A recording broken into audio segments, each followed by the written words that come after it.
Hey guys, welcome back to the channel. This is a story about what if Naruto has a Fire Kekkei genkai. Before I start, please support for more amazing content and do consider subscribing to my channel and share this video with your friends. This is written by Kairomaru and link in description and support writer. Let's start the video. Chapter 1 The Flame Ignites. I'm on Kushina-chan. Just one more push. Namikaze Minato shouted to his wife Uzumaki Kushina, who was currently in labor with the couple's child. Focus, boy. Don't let the seal weaken or the Kyuubi will escape. Yelled Sarutobi Bawako as she helped Kushina deliver the child. The group of 3, plus one Anbu medic codenamed Taji, were currently inside of a cave outside of Konohagakure's walls, with a powerful barrier surrounding their location. The reason for such measures was due to Kushina's unique situation as a pregnant Jinchuriki. Such a situation was incredibly rare, so rare in fact that since the founding of the hidden villages only Uzumaki Mito, Kushina's ancestor and the wife of Senju Hashirama, the Shadame Hokage, had ever been in the same situation. Suddenly, with an intensely loud scream from Kushina, the crying of a newborn baby filled the cave. "It's a boy," Bawako stated with a smile as she began to clean off the newborn. "You hear him, Kushina? Our son is out, he's here," Minato said to Kushina with a grin which she weakly returned. In his lapse of concentration the Kyuubi's malicious chakras suddenly filled the air. "Keep your focus, boy. Strengthen the seal," Bawako shouted as she held the newborn away from the red chakra of the Kyuubi that was spilling out of Kushina's weakened seal. "You stay in Kyuubi," Minato shouted as he pumped more chakra into Kushina's seal, strengthening it and keeping the Kyuubi's chakra from spilling out any further. "Kushina, I know you're exhausted but I need you to exert full control over the Kyuubi," Minato said to his exhausted wife. "Alright, Minato-kun," Kushina panted out. Before the couple could start suppressing the Kyuubi, the sounds of the other 2 occupants of the cave crying out in shock and pain reached their ears. The couple looked over to see Taji and Bawako lying on the floor and a masked man wearing a black hooded cloak and a strange mask with a single eye hole holding their son with a hand hovering threateningly over the baby's face. "Yandame Hokage, step away from the host or this child won't live another minute," the masked man warned as he held the newborn. The baby's crying could be heard throughout the cave as the stranger pulled a kunai out of his sleeve and held it above the baby. How did he slip past the barrier? Minato wondered as he stared at the man threatening his son. "Ugh." Kushina groaned out as the Kyuubi seal started to warp and spread to cover even more of Kushina's stomach and torso. "Kushina. The Kyuubi seal is still," Minato stated with worry before turning back to the masked man. "Get away from the host or do you not care about the brat?" the masked intruder asked as he held the kunai closer to the baby. "Wait, just calm down," Minato stated with his left hand up in a placating gesture. "Ugh." Kushina groaned from behind Minato as the Kyuubi continued to try and escape the seal on her stomach. "You're the one that needs to calm down, Minato." "I am perfectly calm," the masked man responded before he tossed the baby into the air. "Naruto." Kushina cried out in fear and panic at the thought of her child being hurt. The masked man thrust his kunai towards baby Naruto's airborne form. Minato's face instantly became battle serious and he disappeared and reappeared in a split second with his son in his arms standing on the wall behind the masked man. "I expected nothing less of the Kairoi Senku, but what about the next one?" the masked man asked. Minato looked down and to his horror found 4 exploding tags stuck to the blanket that Naruto was wrapped in. Without wasting a second Minato tore the blanket off Naruto. "Minato! Naruto!" Kushina yelled out in terror before the tags went off and one side of the cave was blown apart. The explosion also destroyed one of the small wooden buildings outside the cave's entrance. Minato, with Naruto in his arms, flew out of the smoke and debris unharmed. "Thank goodness Naruto's unharmed," Minato said to himself with relief. "Ugh." Minato grunted as he looked down at his right leg and noticed a small piece of shrapnel stuck into his right leg. "He forced me to use Hiraishin no Jutsu. He's after Kushina and now I'm not with her," Minato thought with a grimace. "I've got to hurry," he thought before disappearing with Naruto in a yellow flash. Minato reappeared inside a specially made room in front of one of his tri-pronged kunai. Meanwhile with Kushina the masked man had her bound to several large rocks by the seal that imprisoned the Kyuubi. As she stood in the center of the rocks she stared at the man before her while sweat dripped down her face from the exhaustion of giving birth. "What do you want?" Kushina asked while panting tiredly. "To take the Kyuubi from you and destroy Konoha," the masked man answered simply. "What?" Kushina exclaimed with her panting becoming worse. "The markings of Minato's Hiraishin no Jutsu, which allows one to teleport from one place to another instantaneously, those markings appear to have been added to your seal," the masked man stated in a neutral tone. "Minato is always protecting you. But now I've gotten him away from you. Furthermore, the seal is weakened after you gave birth. Do you know how long I've waited for this brief moment?" the masked man asked with a dark tone that caused Kushina's eyes to widen in shock. "You'll be safe here," Minato stated to Naruto as he laid the newborn onto a small bed with rails surrounding the sides. Just wait here for a little while, Naruto. I have to go save your mom right now. Minato finished as he covered Naruto with a blanket. Back with Kushina and the masked man, the man had begun a jutsu to free the Kyuubi from Kushina's seal. With a hand seal from the masked man, Kushina cried out in pain as the Kyuubi's chakra erupted from her body, forming a one-tailed cloak around her, while her seal released massive amounts of the Kyuubi's chakra. Now come out of there, Kyuubi. The masked man called out while holding his hand seal. The Kyuubi roared out as it materialized above the two shinobi on the ground. Standing on its hind legs, the massive Bijuu towered over everything in the area as its nine tails whipped around its body and its forelegs and front paws curled in front of it, similar to a human's arms and hands. As soon as the Kyuubi fully formed, Kushina slumped down on the rock she stood on before falling flat on her stomach in pain and exhaustion. All right, now to head for Konohagakure. The masked man stated as he started walking away from Kushina's body. Ugh, wait. Kushina panted out as she raised her head to look at the retreating man. The Uzumaki clan is truly amazing, still alive, even after having the Bijuu ripped from you, eh? The masked man asked with a praising tone. The Kyuubi growled before rearing back its right foreleg and aiming at Kushina's prone body. You were the Kyuubi's host, and now I will use him to kill you. The man stated as the Kyuubi's claw came down on Kushina's exhausted, pain-filled body. But the huge smashing sound and a large dust cloud exploding from the point of impact Kyuubi's foreleg struck the area Kushina was laying. The Kyuubi instantly noticed that Minato had reappeared on a tree nearby with Kushina held safely in his arms. You still have the flash, but it's too late. The masked man stated as he looked up at Minato and Kushina's location. Minato, Naruto, is Naruto alright? Kushina asked as her breath grew more labored. Yeah, he's alright, he's in a safe place now. Minato assured her with a grin. Thank goodness. Kushina breathed out with relief. Minato quickly looked over his shoulder and cast a deadly glare, full of killing intent, at the masked man. Minato, you have to stop that man and the Kyuubi, he's heading for Konoha. Kushina panted out as sweat continued to pour down her face from pain and exhaustion. Minato looked down at his wife, contemplating what she had just told him before he disappeared in another yellow flash. He jumped again. Well, it doesn't matter, we will head for Konoha now. The masked man stated in a flat tone.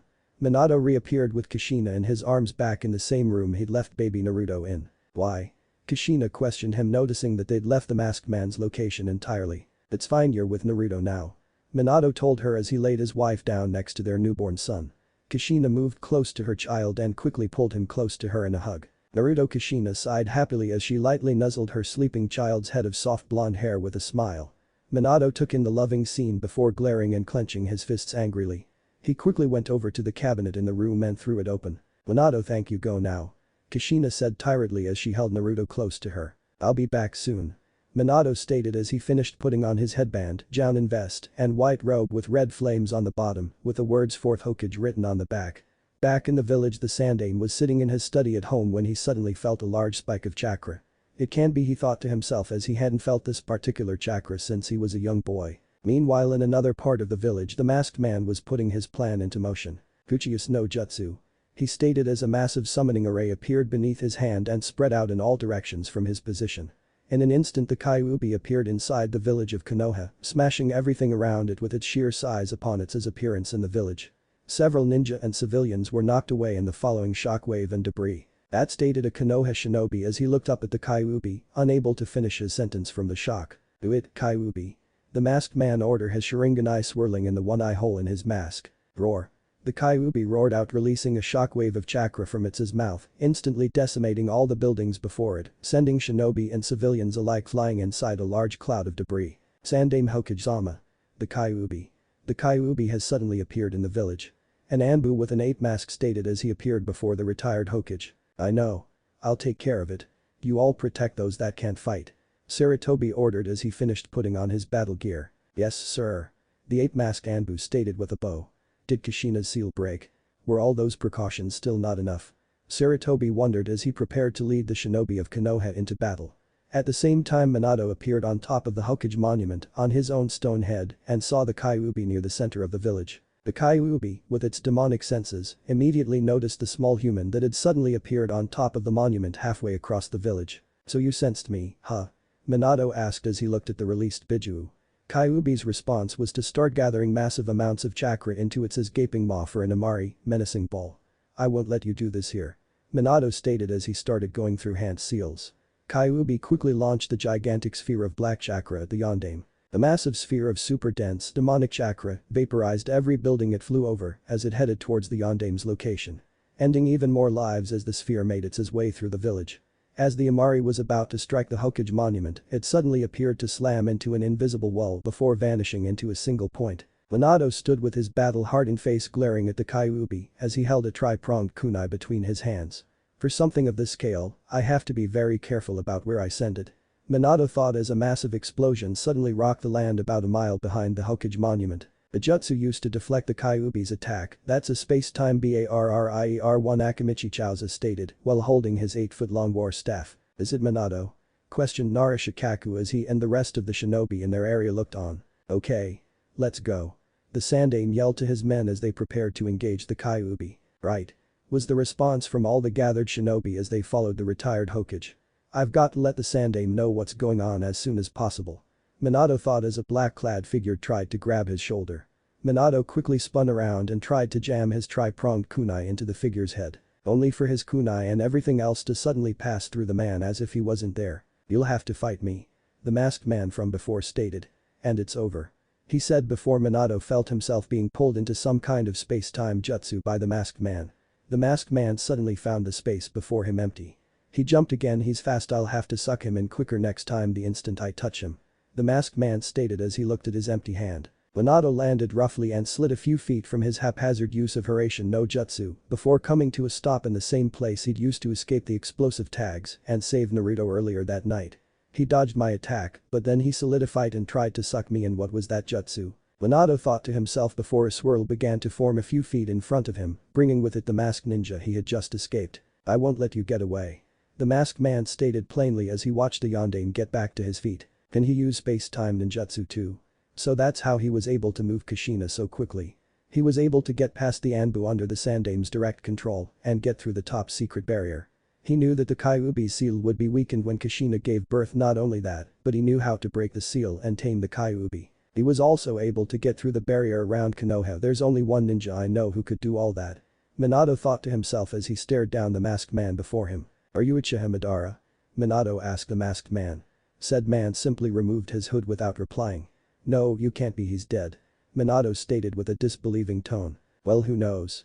The man asked with a drawn-out pause. At this point, it's not important who you are, but why are you attacking Konoha?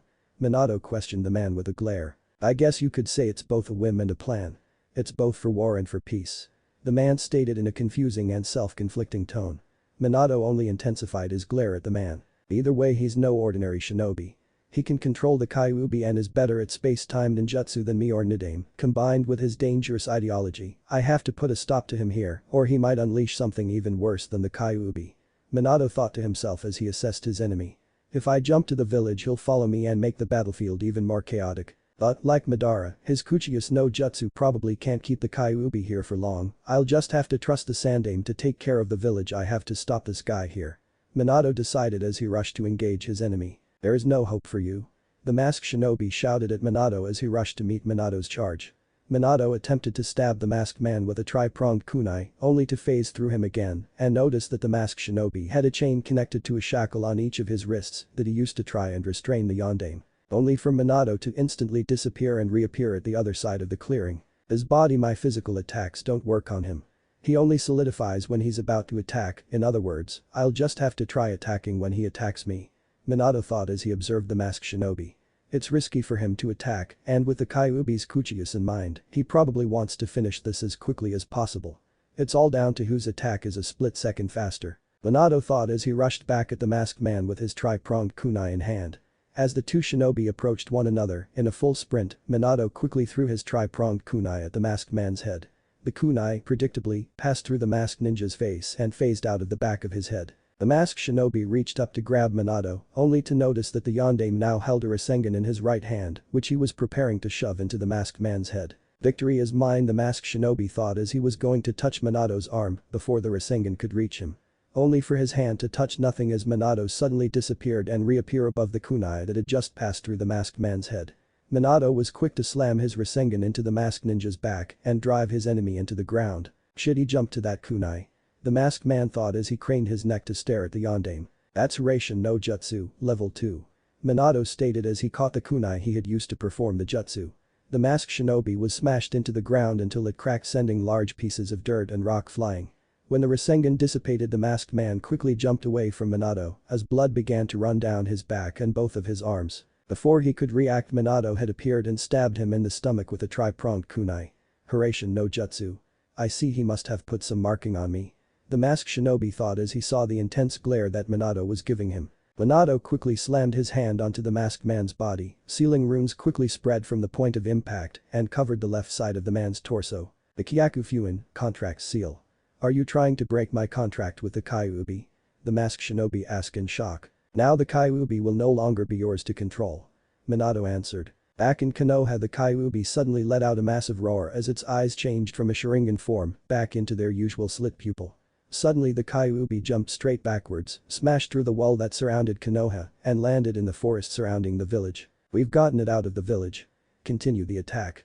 The Sandaime, flanked by his two old teammates and backed by several shinobi, called out as they all rushed outside the village to try and subdue the released Biju. Where is Minato? The Sandaime wondered as he rushed towards the Kyuubi with Enma, in his staff form, in his hands. No wonder you're the Yondaime Hokage. I'm impressed you were able to wound me and wrest the Kyuubi from me, but the Kyuubi will be mine once more. I am the ruler of the world, I have many means at my disposal. The masked man told Minato before disappearing into another vortex. That feeling, he's not lying. Minato thought as he saw the man disappear. Minato quickly used Hiraishin to get to the battlefield against the Kyuubi. When he appeared, he looked at the devastation the released Biju had caused. This is terrible. He thought as he took in all the damage around him. Ugh, are you going to try that again? The Sandaime asked another ninja beside him as he shakily got back to his feet with Enma, still in staff form, resting on his shoulder. Sandaime. The ninja shouted as he tried to help the old Hokage to his feet. Uchiha no jutsu. Minato yelled as he summoned Gamabunta to the battlefield. That's Yondaime-sama. A random shinobi called out. As Gamabunta landed on top of the Kyuubi, smashing the Bijuu's head into the ground. Kushina, I'm sorry. Minato thought to himself as he remembered the masked man's words about reclaiming the Kyuubi. Hold back the Kyuubi for a little while. Minato yelled to Gamabunta as he stood on the giant toad's head. Even I can't hold him back for long. Gamabunta told him as he sat on the Kyuubi's body.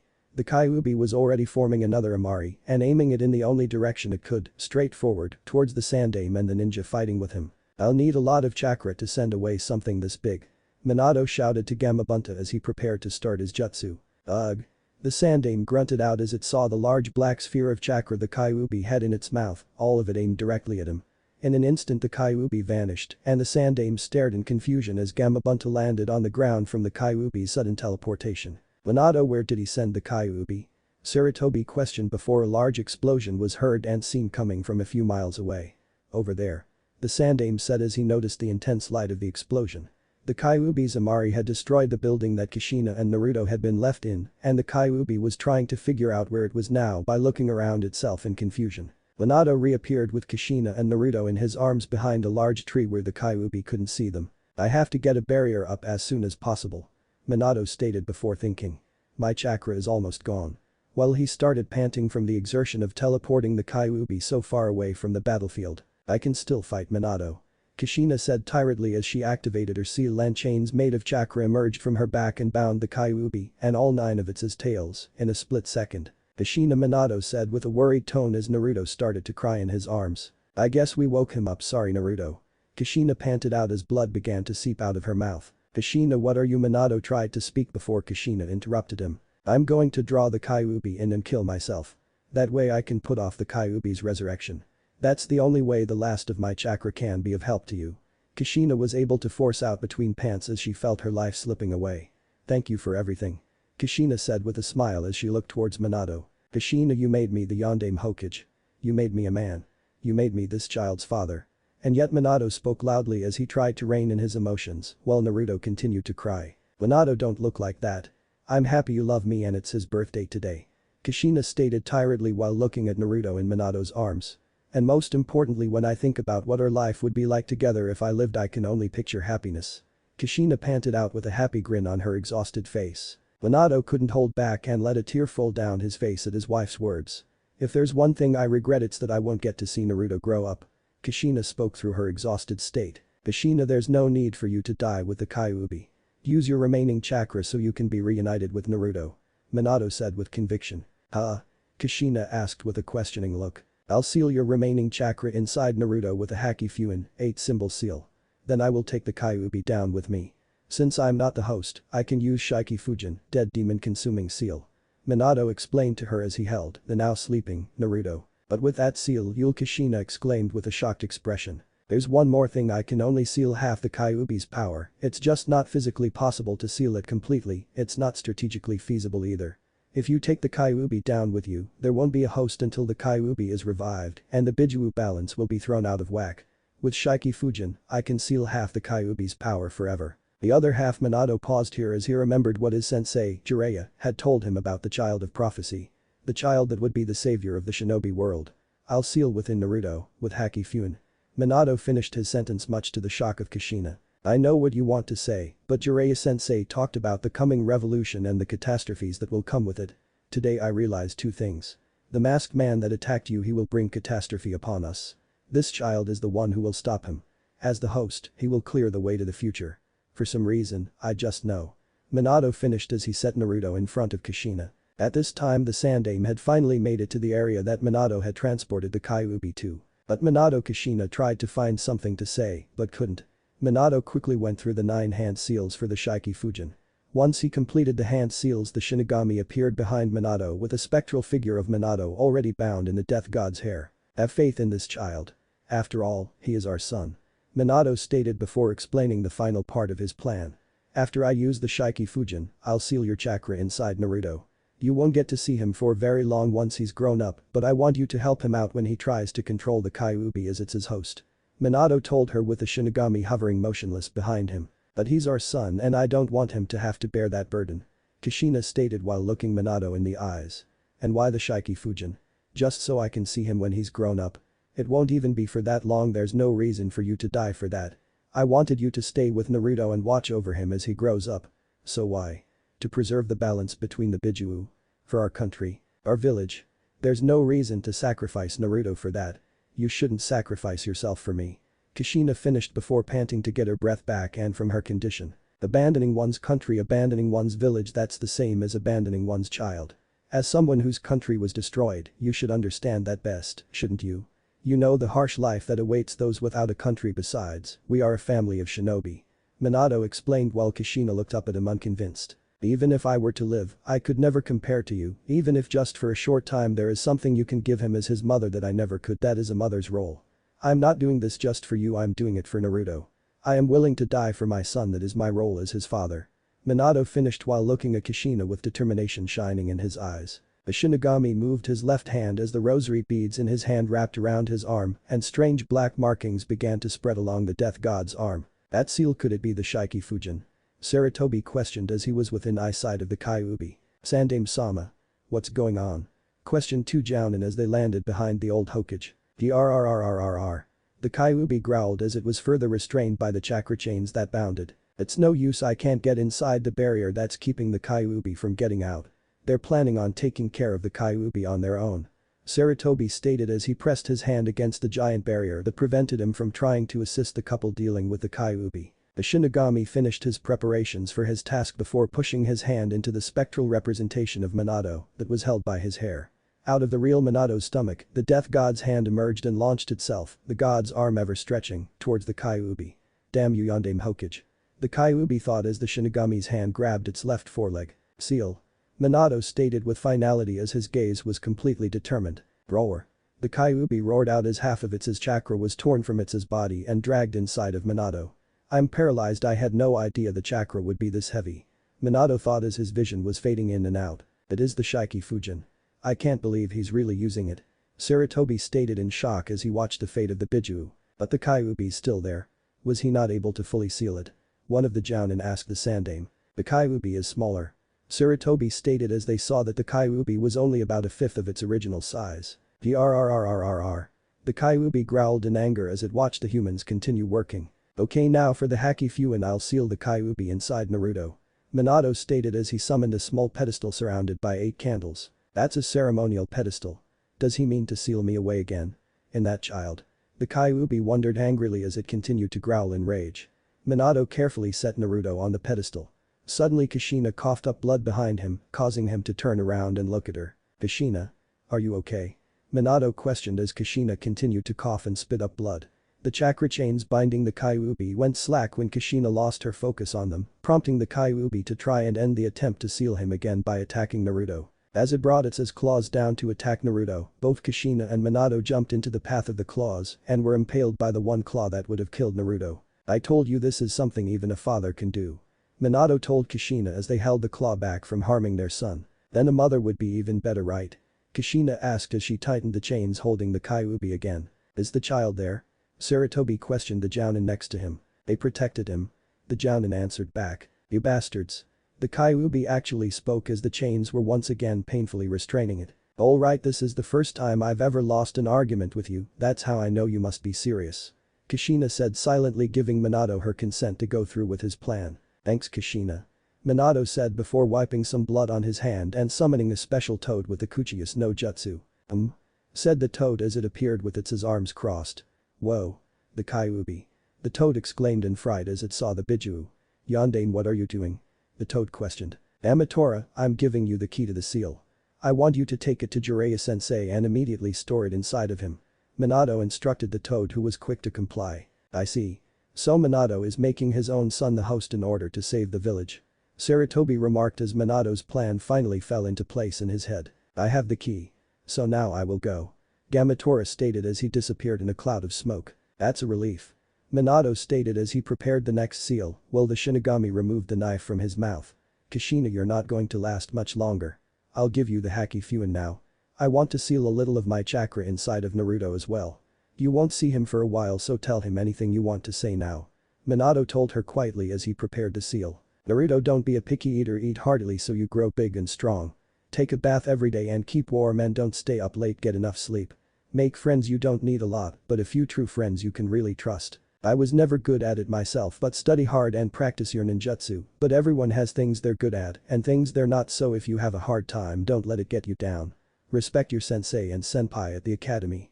Oh, and one more important thing about the 3 ninja vices: be especially careful when lending or borrowing money and save the money you earn from missions. Don't drink until you're 20, and drinking too much is bad for you, so take it easy. As for women, I'm a woman so I don't really understand, but anyway, there are only men and women, so you will find yourself interested in women, but just don't fall for a strange one. Find a woman like your mom." Kushina spoke as quickly as she could, feeling herself slowly slipping away. "Speaking of vices, one more thing, watch out for Jiraiya-sensei," Minato said with a grin. "Naruto, you will face many painful times and hard times, but just be yourself. Have your dreams and the confidence to make those dreams come true. I really wish I could be there to teach you so many more things. I really wish I could be with you longer. I love you." "Minato, I'm sorry for talking so much," Kushina apologized to Minato. "No, it's alright Naruto, as your father I'll just second everything your chatty mom said." Haki Fuin, Minato finished as Naruto smiled in his sleep.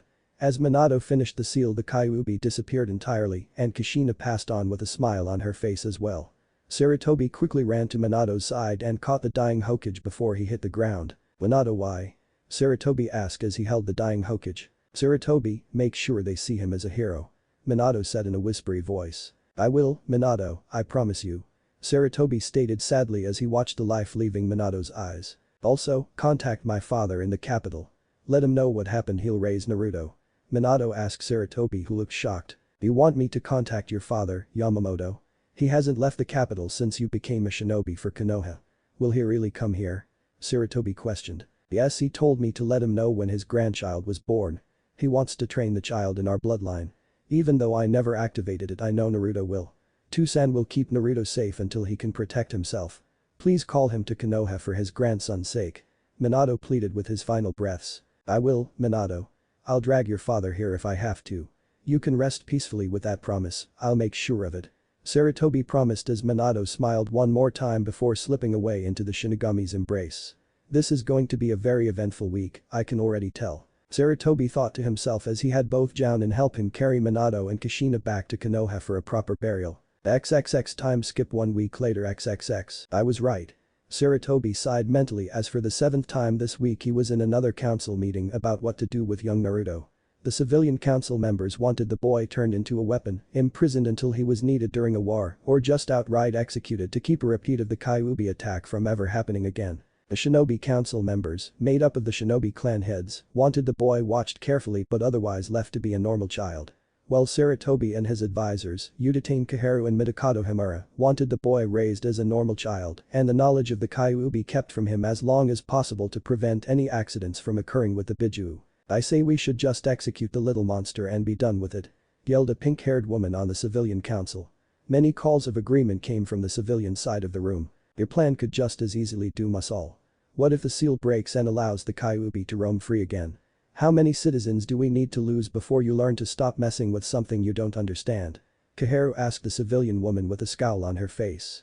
Murmurs of agreement rang out from the shinobi side of the council. "Let me take the boy in, I assure you in a few years I could have him strong enough to keep any other village from ever attacking us again."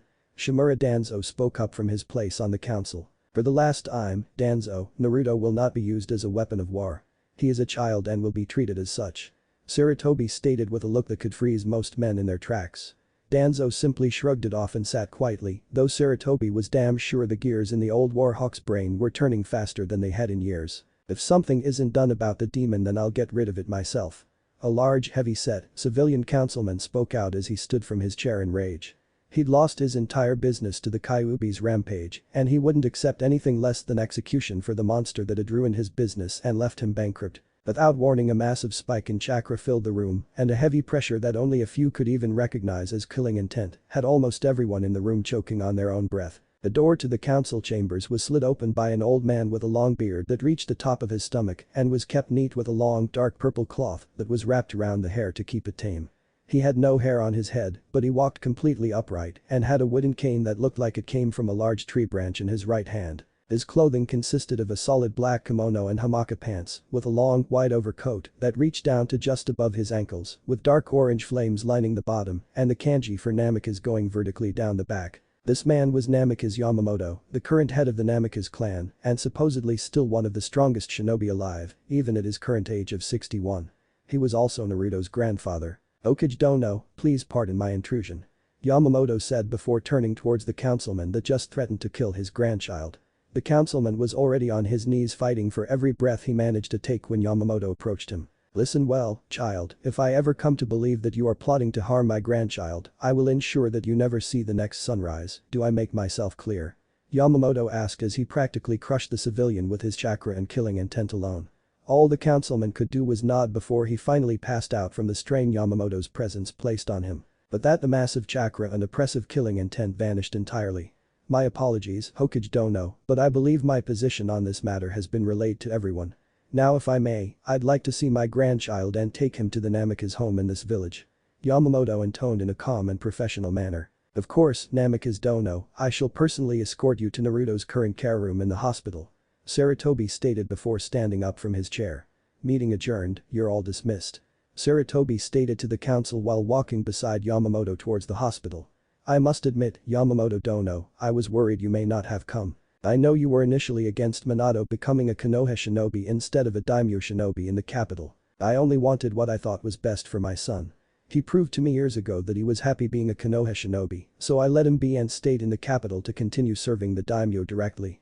But when I told him of my son's fate and my grandchild's birth, he himself urged me to come and take care of my only grandchild. I plan on visiting my son's and his wife's graves tonight to pay proper respects," Yamamoto explained to Sarutobi as they reached the hospital. "Of course.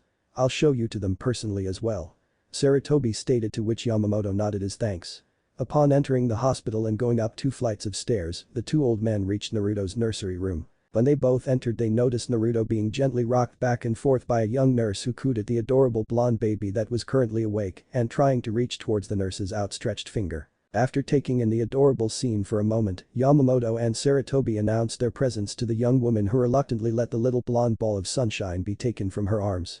As Yamamoto held his grandchild, he couldn't fight the smile that formed on his old face as the boy instantly began to play with his grandfather's beard. "He's just as lively as Minato was when he was a baby. It seems I have another ball of energy on my hands." Yamamoto chuckled as Naruto was running his tiny fingers through his grandfather's beard. Sarutobi could only agree as they took what Naruto would need for the next few days from the nursery room and left the hospital towards the Namikaze home that had been built for Minato when he'd become the Yondaime Hokage. When the 3 of them arrived at the gate to the large house, the unexpected happened. Two drunken civilians spotted the, by now, well-known baby Jinchuriki, and both had hurled their empty sake bottles at the child. Neither was in any state of mind to realize the Hokage was standing right next to the boy or who it was that was holding him. In an instant both sake bottles were reduced to molten ceramic that fell to the ground harmlessly, except for the red-hot glow each one of them gave off. Before the drunks could even hope to register what had happened, both had burst into an intense human-sized inferno that quickly dissipated as fast as it had engulfed the two men, leaving them both lying on the ground with third-degree burns and blacked out. I hope such attempts to harm my grandchild do no persist, Sarutobi Dono. I would be most displeased if this happened again. Yamamoto stated seriously while Sarutobi signaled for his Anbu to take the drunks to the hospital for treatment before sending them to the interrogation department for a small chat with the head of the department. Suddenly both men heard a giggle and saw baby Naruto's eyes, focusing on the small flame that still rested in Yamamoto's right hand. It seems young Naruto has already developed a liking for his family's Kekkei genkai. Sarutobi remarked as he watched Naruto's small eyes follow the small flickering flame. So it would seem, Minato may have been right when he said that Naruto would activate our clan's bloodline. Only the future will let us know for sure. Yamamoto stated before bidding Sarutobi good evening and entering the Namikaze home. Chapter 2 Feeding the Fire. It had been a little over 6 years since the Kyuubi's rampage and the death of the Yondaime Hokage, Namikaze Minato. In that time the village was repaired and the populace of Konoha had been able to carry on with their lives. In the Namikaze clan home we find the best known, except to himself, Jinchuriki in the village, Namikaze Naruto. Said Namikaze was currently crawling, sleepily, out of his bed to start the day. After a shower and getting dressed Naruto made his way down to the kitchen for breakfast. Good morning, Naruto-sama. Greeted the head kitchen servant as she showed him to the table where his breakfast awaited. Good morning, Kaya-san. Naruto replied with a smile as he sat down and bowed to his grandfather sitting across the table. Good morning, Oji-san. Naruto said while sitting up straight and reaching for his chopsticks. Good morning, Megami Suko, my grandson. Yamamoto replied with a small grin. He couldn't have been happier with his grandson's growth, both physically and mentally. The boy was simply a joy to be around, like a warm fire on a cold night, he simply radiated a kindness that attracted people to him. Plus he was the perfect young noble in Yamamoto's opinion. He didn't look down on others that didn't come from noble clans, rather, he used his status to try and help others while maintaining his etiquette and dignity. Yamamoto was also greatly pleased with his grandson's activation of their clan's Kekkei genkai. Flashback. Yamamoto was taking a 5-year-old Naruto out to view the village's spring festival and see the fireworks show at the end. Little Naruto was walking beside his grandfather excitedly while trying to take in all the sights and sounds of the festival. Many people would bow to the Namikaze as they walked through the festival which Naruto only had a basic understanding of. Shortly after Yamamoto's arrival, he'd made it very clear to all of Konoha who Naruto was. The son of Namikaze Minato and the grandson of Namikaze Yamamoto, current head of the Namikaze clan. The same clan that had been entrusted by the Fire Daimyo with his family's protection since the founding of Hai no Kuni. No one wanted to make an enemy out of them. So Naruto's treatment and public standing in the village was high as Yamamoto expected it to be. Yamamoto took Naruto through the entire festival, letting the boy play the games and sample some of the sweets offered at the various stands. When it came time for the fireworks Yamamoto brought Naruto to an open field where the majority of Konoha was sitting to watch the fireworks. After picking a spot near a flowering sakura tree, Yamamoto let Naruto go mingle among the other children his age. Before long the first fireworks began to burst overhead, causing the crowd to and ah at the brilliant display of colors. Naruto, who had found his way back near his grandfather, was happily giggling at the display. Several more fireworks went off when Yamamoto suddenly noticed Naruto's hands and forearms were covered in small flames. Naruto kept watching the fireworks with excitement, completely oblivious to the fact that his arms were on fire. Yamamoto actually chuckled at his grandson's reaction when he finally noticed the flames covering his arms. Naruto simply stared at his arms before bursting out in a new wave of excited giggles as he ran around waving his flaming hands and showing them to his grandfather with a large smile on his face. Then flashback, Yamamoto smiled fondly at the memory as he watched his grandson finish his breakfast. Naruto, after noticing his grandfather watching him, asked him if he needed anything. No, I'm quite alright, Naruto. Are you ready to start training for the day? Yamamoto questioned while watching his grandson. Of course, Oji-san. I'll go change into my training clothes. Naruto responded with a bow as he quickly left the room to go change.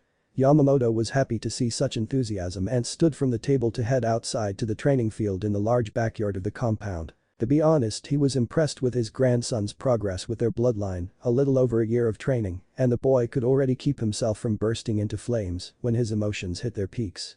Not to mention his rather remarkable skill at calling his flames into existence and how quickly he could extinguish them. Control was what the entire first year of training had been about, and with Naruto's completion of it, Yamamoto firmly believed his grandson was ready to learn the first stages of offensive and defensive fire manipulation. "I'm ready, sensei." Yamamoto heard from behind him as he turned and saw his grandson in his training clothes. A set of fire-resistant training garments consisting of a black guy top and black guy pants. Both of which, while naturally fire-resistant, had been further strengthened with heat-dispersing seals put on each article of the clothing. "Very well, Sito, pupil student. We will begin with the first of the Namikaze clan's offensive techniques."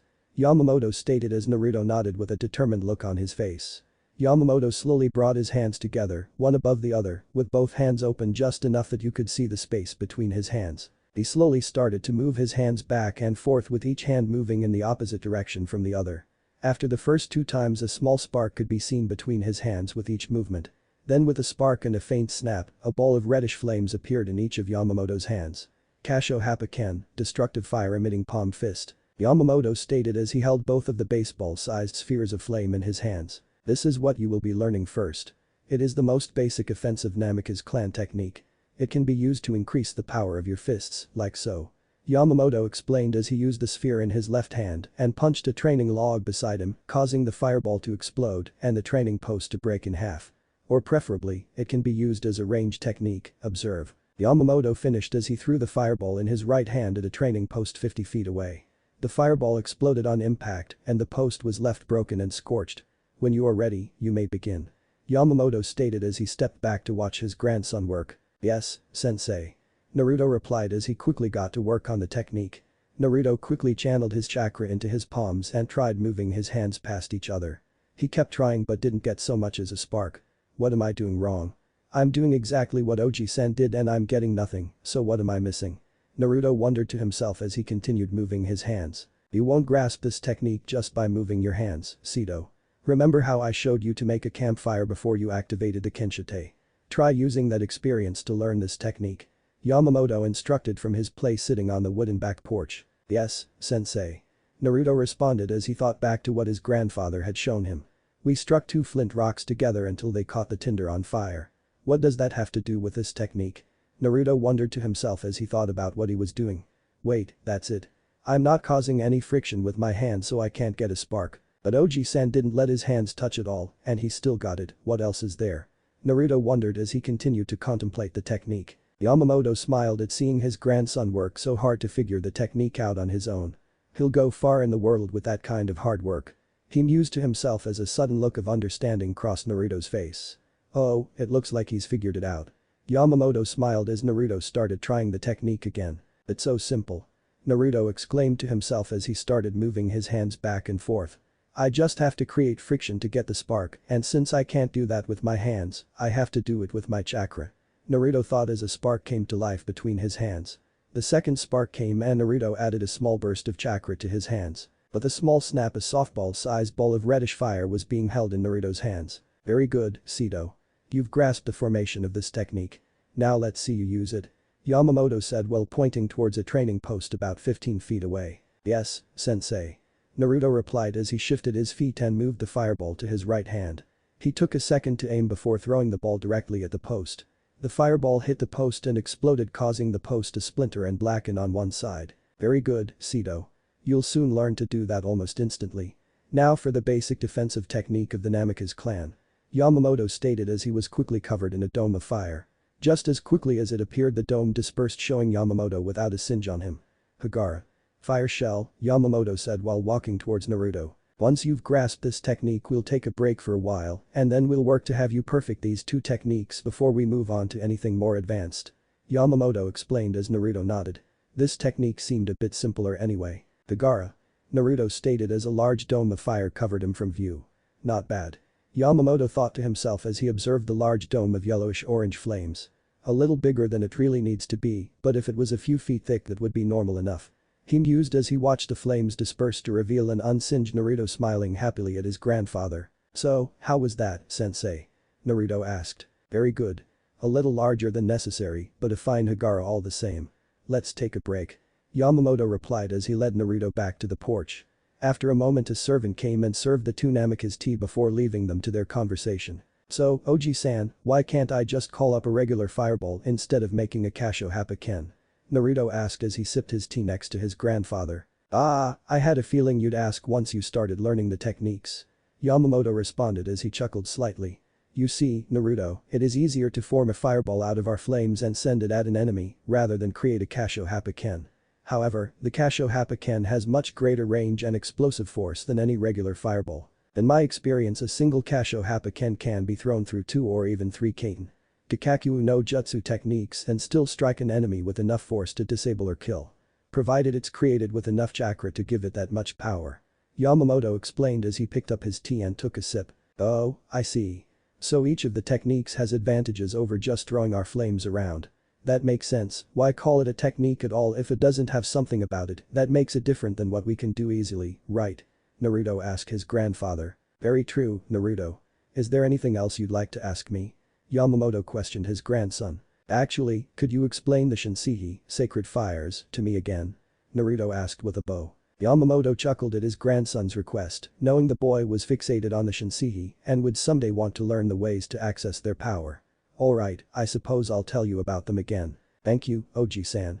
Naruto stated with a grin on his 6-year-old face. "You're welcome, Naruto." Yamamoto replied with another chuckle before he began his explanation. "Our clan has control over fire, our Kekkei genkai, the Kenshite, allows us to take fire manipulation to levels no other clan can hope to accomplish. The highest of these levels are known collectively as the Shinseihi. The first of the Shinseihi is known as Satsuin, Murdering Blaze, though it's sometimes called Yamaken, Darkness Flame. This fire is a black blaze that destroys everything it touches. This fire can incinerate anything it touches, wood, rock, metal, flesh, chakra, it matters not to this fire. This fire simply consumes and destroys everything. It's also incredibly hard to control. This fire is attracted by other sources of chakra. Chakra from jutsu, chakra inside animals, chakra inside plants, chakra inside other people. This fire will incinerate them all to get to their chakra. Those people could be enemies, allies, or just innocent bystanders. This fire will consume them regardless. This fire must be strictly controlled, and only the highest masters of our bloodline are even allowed to attempt to summon this fire." Yamamoto explained before Naruto asked another question. "Does it try to take the user's chakra too, Oji-san?" Naruto asked with awe. "That is why it must be strictly controlled, Naruto. If you can't control the Satsuin it will consume you just as easily as anything else." Yamamoto explained seriously. "Yes, Oji-san, I'll learn how to control the Satsuin someday," Naruto said with determination. The second of the Shinseihi is the Kin no Hai, Golden Fire. This fire is capable of burning through any intangible link, force, or illusion. This fire can even burn through the force of gravity for short periods of time. It's not uncommon for skilled users of this fire to use it to lessen gravity's effect on them so that they can boost their speed and strength in combat. This fire can also burn through the effects of various Uinjutsu seals, including barrier seals and even Uchiha seals. Yamamoto explained. "Could I learn to harness that fire, Oji-san?" Naruto asked curiously. "I'm sure you could, Naruto. But as with all the Shinseihi it must be carefully controlled or it will cause complete chaos and destruction." Yamamoto responded with seriousness. "I understand, Oji-san. I'll never misuse my bloodline for any reason," Naruto stated with a smile to his grandfather. The final Shinseihi is known as the Kami no Hai, God Fire. It is the ultimate fire capable of burning anywhere, even underwater. There is nothing the Kami no Hai can't turn to ash. The Kami no Hai is capable of burning things that can't normally be burned, including darkness and things that don't currently exist in this plane of existence, like spirits or Jikiken ninjutsu users. But this fire, there is no enemy that is out of your reach. Every enemy eventually falls to this flame and is left as nothing more than pure white ash. The greatest aspect of this flame is that it will also burn nothing if you so desire it. This flame will only burn what you wish it to. Even something as small as a speck of dust off an ally's clothing can be removed without causing any harm or discomfort to said person," Yamamoto said with a sigh of content. "Wow, it really sounds like the ultimate fire," Naruto responded with awe. "It is, which is why only one Kenshite user in every 2 or 3 generations gains the ability to access its power. I believe you may someday gain access to this fire yourself, Naruto," Yamamoto said with a small smile. "I'll do my best, Oji-san," Naruto replied with a grin as the two finished their tea and made their way back to training. Time skip first day of academy. The now 8-year-old Namikaze Naruto was walking beside his grandfather on his way to his first day at the Shinobi Academy. He was dressed in black shinobi pants, a mesh undershirt with a dark red shirt over it. Walking into the academy campus, both Namikaze were quickly spotted and many people began whispering to each other. As they got closer to the crowd, many civilians started bowing towards the two nobles. Naruto looked around at the other children his age and noticed several people that he recognized to be from several prominent shinobi clans. They were two members of the Yamanaka clan, a man and a young girl. Naruto saw two members of the Inuzuka clan, one woman and a boy about Naruto's age. Naruto was able to see two Akimichi clan members, a man and a boy. Two members of the Aburam clan stood off to the side from the main group of people. Naruto saw a Nara man and boy leaning against a tree in the courtyard, both of whom yawned loudly. The Hyuga head Hiashi and his daughter Hinata stood near the front of the crowd. Naruto remembered meeting the Hyuga clan head and his family a few times before when his grandfather was at council meetings. Another group he recognized was from the Uchiha clan, consisting of Uchiha Fugaku and Uchiha Sasuke. Naruto didn't like this clan as much. They had a tendency towards overconfidence and large egos because they believed their Sharingan Dijutsu was invincible. A short ceremony later and Naruto was sitting in his new classroom along with the people that would be his classmates for the next 6 years. Two Chunin came in and introduced themselves as Iruka and Mizuki. After roll call, Naruto was getting a little bored, so he decided to look around the classroom a little. He spotted the Hyuga and Yamanaka heiresses quickly enough. He also noticed a young civilian girl with pink hair sitting near the Yamanaka heiress. I wonder who she is. Maybe she knows the Yamanaka heiress. Might be worth looking into at some point. Naruto thought to himself before Iruka and Mizuki announced they were going out to the training fields to determine the prowess of the new students. Keep in mind, students, this is just to see where to begin your training. Just do your best and we'll go from there. Iruka stated as all the children lined up and awaited their test. This may take a while. Naruto said to himself as he looked at all the students waiting. Maybe, but we could chat a bit to pass the time, Namikaze-sama, said a female voice behind Naruto. He turned to see who had spoken to him. It was the pink-haired civilian girl that he'd noticed in the classroom. Standing beside the pink-haired girl was the Yamanaka heiress. And whom do I have the honor of speaking with? Two pretty girls such as yourselves must have equally beautiful names. Naruto responded with a smile as his grandfather had taught him. Both girls blushed prettily before they responded. My name is Haruno Sakura, Namikaze-sama. It's an honor to meet you. Sakura said with a slight bow. I'm Yamanaka Ino, Namikaze-sama. I'm glad we finally get to meet. Ino stated with a smile. It is a pleasure to meet you two as well, Yamanaka-san, Haruno-san. I hope you both are feeling well. Naruto said politely just as his grandfather had taught him. I'm alright, Namikaze-sama. Ino replied with another smile. Naruto had to admit the girl had a nice smile. I'm fine, Namikaze-sama. Sakura responded with her own smile. Again, Naruto couldn't help but admire the girl's smile. The three spent the next few minutes chatting about many different topics when they suddenly heard Iruka's voice. Haruno Sakura, please come forward and take your test. Iruka called out, prompting Sakura to give Naruto a small bow before running over to Iruka to take her evaluation. I believe she'll make a good Kunoichi. Naruto said to Ino, who nodded. She'll do great if she keeps believing in herself. Ino stated with a nod. While looking at Naruto with a grin, Ino continued. Something tells me you'll be a great shinobi yourself, Namikaze-sama. I'm sure you'll make a fine kunoichi yourself, Yamanaka-san. Naruto replied with a smile, causing Ino to blush slightly. Namikaze Naruto, please come forward and take your test. Iruka called out. I'll see you later, Yamanaka-san.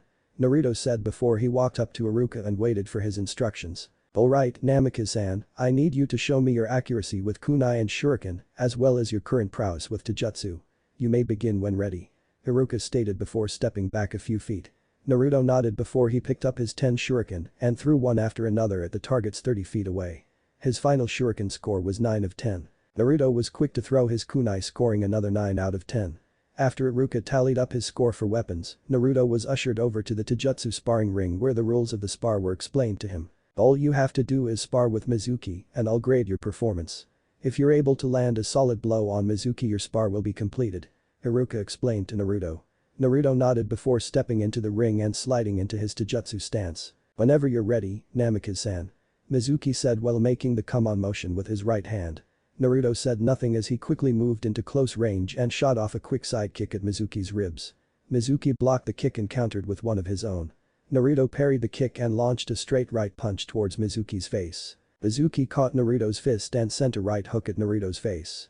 Naruto caught Mizuki's fist in return and the two engaged in a grapple. Off to the side of the sparring ring, Ino and Sakura began commenting on Naruto's spar. Namikaze-sama really is strong, isn't he, Ino? Sakura whispered to her friend. Of course he is, Sakura. He's probably been training for a couple years already. Ino replied as the two continued to watch the spar. Naruto and Mizuki continued to grapple for a few moments before Mizuki tossed Naruto away. Naruto grabbed onto Mizuki's arm before he flew any distance and launched a kick that connected with Mizuki's shoulder. That's it. The spar is over. Haruka announced, causing Naruto and Mizuki to separate. Very good, Namikaze-san. Mizuki said with a nod. Thank you, sensei. But I was actually off from where I was aiming. I meant to kick you in the head. But I didn't get to aim very well when you threw me. Thank you for the spar, sensei. Naruto replied as he walked off the field while Haruka finished totaling up his initial score. You did great, Namikaze-sama. Sakura said with a smile as Naruto walked over to her and Ino. Yeah, you did awesome, Namikaze-sama. I think you might have the highest score in the whole class. Ino praised with a grin. Thank you, Haruno-san, Yamanaka-san.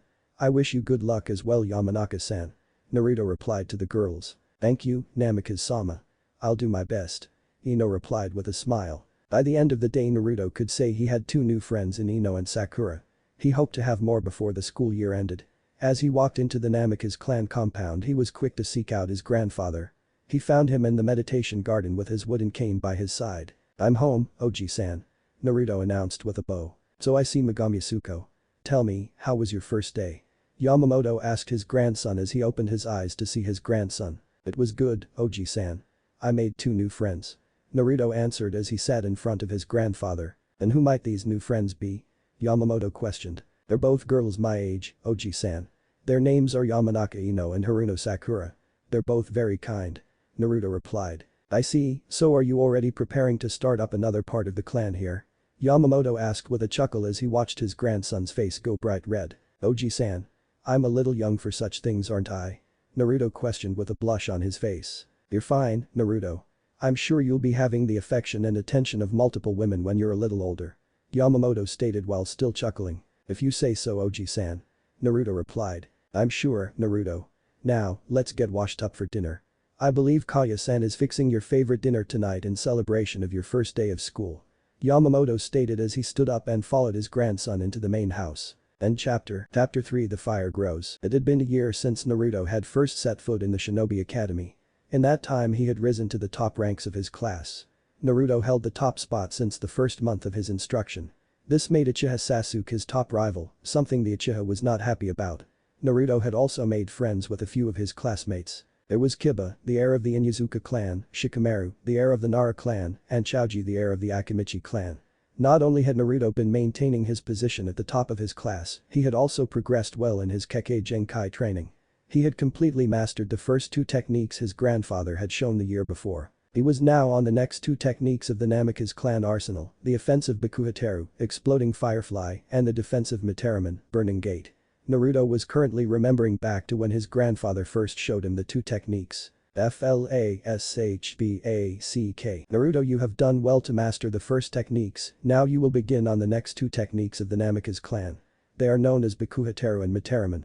The Bakuhateru is an offensive technique that allows you to cast multiple glowing spheres of fire that you can then control to surround your enemies or to cover the battlefield. We'll start with this technique before moving on to the defensive technique. Yamamoto stated as he looked upon his grandson as they both stood in the training field behind the clan compound. Yes, Oji-san. Naruto replied with a bow. Now to begin you must learn to compress your flames into a small sphere. Once you achieve that, the flames should take on a yellow color and be no bigger than 2 inches in diameter. Yamamoto explained as he cupped his hands together and produced a small glowing yellow ball of flames that he then released into the air. As the small yellow ball of fire rose into the air, Yamamoto pointed his finger towards a training post, and the small ball of flames quickly headed in that direction. Once the ball of flame had landed on the post, it stayed there without causing damage. Only when you desire to attack do you flare your chakra, which will cause the ball of fire to explode. Hence its name, Bakuhateru, the exploding firefly. With that, Yamamoto lightly flared his chakra, causing the ball of yellow flame on the training post to explode. When the smoke cleared, the top of the training post was gone, and the remainder was ablaze. I'll get started right away. Naruto said as he cupped his hands together and began to compress his flames into a small yellow ball. This shouldn't be too difficult. All I have to do is compress the flames into a shape and then maintain control over its form. Naruto thought as he made his first ball of flames. Once he had compressed the yellow ball of fire down to the required size, he pulled his hands apart and tried to direct a small ball of yellow flames towards a different training post. The ball made it about 15 feet from Naruto's position before he lost control, and the small ball of yellow fire exploded. You must put more focus into maintaining the shape of the fire after it has left your hand, Sito. Yamamoto instructed as he watched his grandson practice the technique. Yes, Oji-san. Naruto replied as he created another ball of yellow fire. This time when Naruto released the flame, he kept his focus on the shape of the flame while he directed it towards the training post. The yellow ball of flame slowly made its way towards the post and after several seconds finally landed on top of the post. Now I just have to flare my chakra, Naruto thought as he sent a burst of chakra towards the ball of fire. The ball of yellow fire exploded and when the small amount of smoke cleared, it showed that the top of the training post had a black burn mark on its surface. How was that, Oji-san? Naruto asked as he looked towards his grandfather. Not a bad start, Sito. Yamamoto replied with an approving smile. When you master this technique you'll be able to create multitudes of Bakuhiteru at once and send them in multiple directions at the same time. He demonstrated by creating 10 balls of yellow fire and having each one go in a different direction from the others before each one exploded at random. That was impressive, Oji-san. Naruto complimented with a grin. He had always enjoyed watching his grandfather display the skills he was being taught. Thank you, Sito. Now, are you ready to move on to the Mitaramen? Yamamoto questioned as he looked at his grandson. Yes, Oji-san. Naruto replied with determination. Very well, to begin the Mitaramen is not all that different than the Hagara. The Mitaramen has the same basic intention of protection but is created differently. I'll demonstrate. Yamamoto said before his hand was covered in a dark reddish-orange flame. With a quick swing of his arm, a large rectangular wall of the reddish-orange flames had appeared between him and Naruto. The wall was 15 feet high and 20 feet wide and Naruto could feel the heat from the wall from where he was standing almost 20 feet away. Just as quickly as it was made, the wall of flames dispersed and Naruto was looking at his grandfather again. That was very large, Oji-san. But I noticed the flames seemed different than the regular flames we use for the Hagara. Why is that? Naruto asked as he walked towards his grandfather. Good to see you noticed. By adding chakra into the fire you can alter some of the properties of the flames you produce. The Mitaramen requires you to thicken the fire by layering your chakra throughout the technique as you shape it.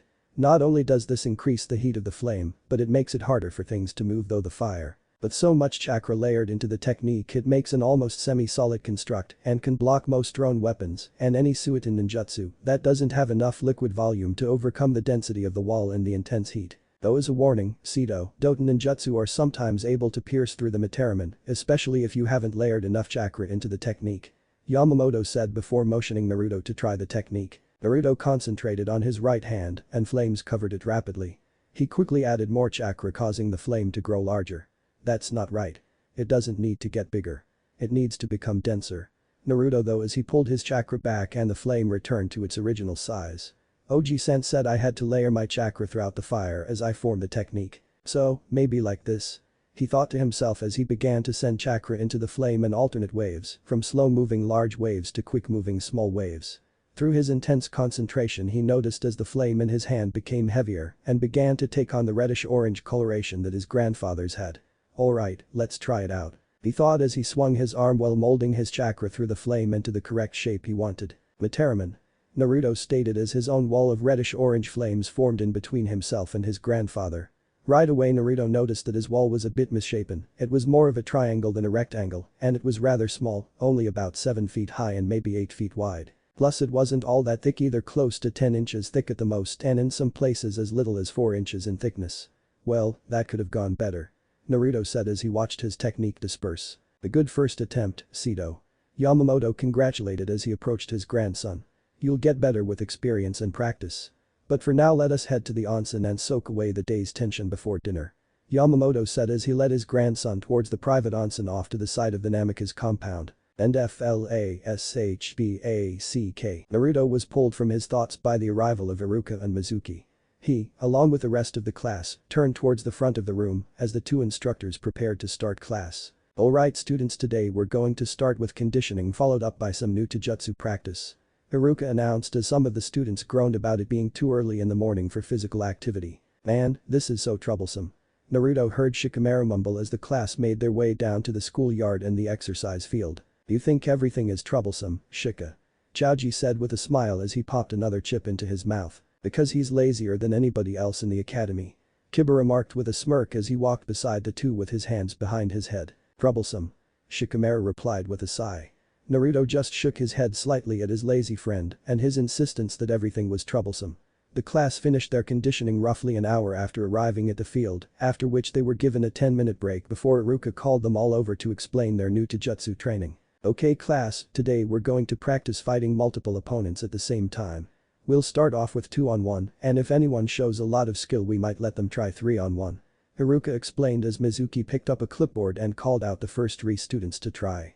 Watch closely students, try and learn from watching what your classmates do before you're called up. Iruka instructed as the first 3 students were beginning to practice against each other in turns. Several minutes later Naruto was called up along with Sasuke and Shino. When all 3 were in the designated area it was decided that Naruto would be the first single fighter, while Sasuke and Shino teamed up against him. You're going down, Namikaze. Sasuke said while shifting into his Taijutsu stance. Shino remained silent but also slid into his Taijutsu stance. We'll see, Sasuke, we'll see. Naruto replied while giving a nod towards Shino which the quiet boy returned with one of his own. Naruto dropped into his Taijutsu stance and waited for the match to start. Begin. Mizuki stated while bringing his hand down. Sasuke instantly rushed in and threw a roundhouse at Naruto's head. Naruto blocked the roundhouse with his right arm and redirected Sasuke's follow-up punch away from his stomach. Naruto quickly pushed Sasuke away just in time to avoid Shino coming at him from behind with a side kick. The quiet Abiram was quick to strike out with a back fist, but Naruto blocked the blow before grabbing Shino's arm and sweeping the boy's feet out from under him. Sasuke tried to take advantage of Naruto's position while he was dealing with Shino, but his punch was sidestepped as Naruto made a 270-degree spin and slammed his palm into Sasuke's back, sending him crashing into Shino, who had barely gotten to his feet before Sasuke collided with him. That's enough. Iruka called out as the 3 boys moved back into their starting positions. Well executed, Naruto. Sasuke, Shino, your Taijutsu was good, but neither of you worked together. If you had you would have been able to put more pressure on Naruto during the fight. Now this time it'll be Shino's turn to fight alone. Iruka said while Shino nodded at the critique and Sasuke grimaced at not being able to land a solid shot on Naruto. The rest of the class went mostly the same before the students went back inside for history class, which would be followed by strategy and tactics, and then lunch. While the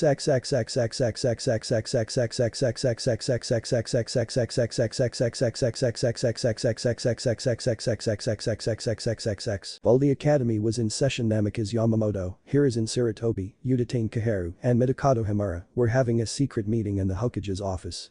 The meeting was to discuss what should be done about the information Anbu operative Weasel, also known as Uchiha Itachi, had delivered to them about a planned coup d'etat of the Uchiha clan. Sarutobi, we can't let this go on.